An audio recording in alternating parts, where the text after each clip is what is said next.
தமிழக சட்டப்பேரவையின் தற்பொழுதைய தேர்தலில் திமுக, அதிமுக, மக்கள் நல கூட்டணி, பாரதிய ஜனதா, பாமக என பல முனை போட்டி நிலவுகிறது. இப்படி இருக்க விஐபி தொகுதிகளில் நிலைமை என்ன? இன்றைய வேந்தர் செய்திகளின் விஐபி தொகுதி சுற்றில் பாரதிய ஜனதா கட்சியின் தமிழக தலைவர் தமிழிசை சவுந்தரராஜன் போட்டியிடும் விருகம்பாக்கம் தொகுதி பற்றி பார்க்கலாம்.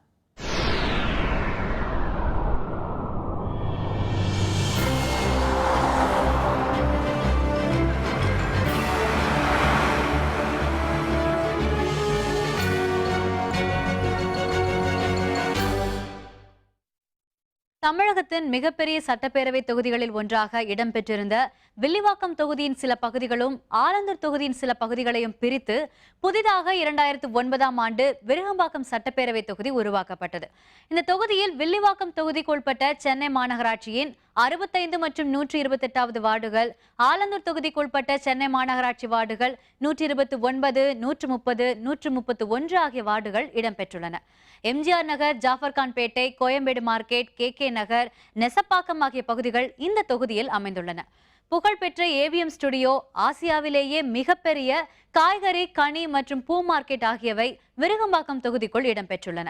அண்மையில் வெளியிடப்பட்டுள்ள வாக்காளர் பட்டியலில் 2,92,248 வாக்காளர்கள் உள்ளனர்.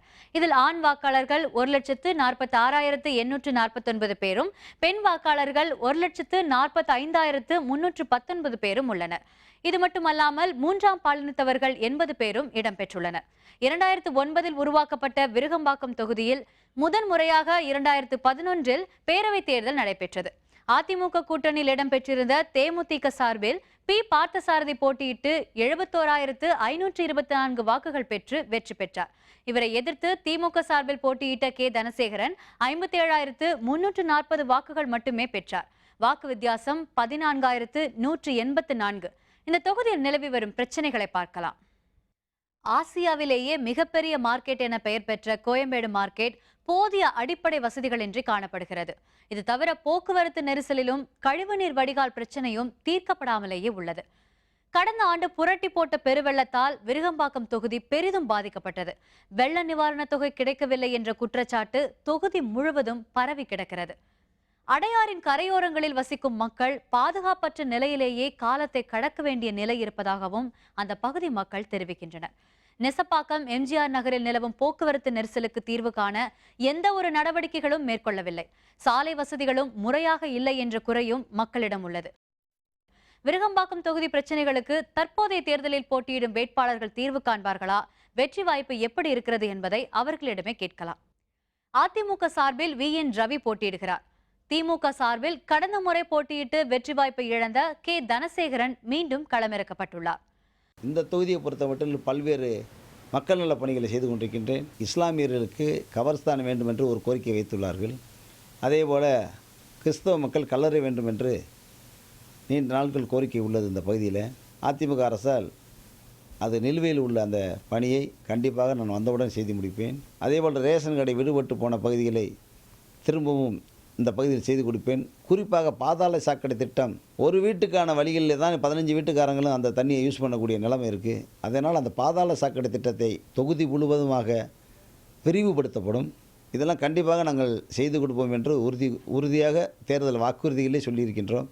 ஆகையால் கண்டிப்பாக பல ஆயிரம் வாக்குகள் வித்தியாசத்தில் இந்த தொகுதியில் வெற்றி பெறுவது நிச்சயம்.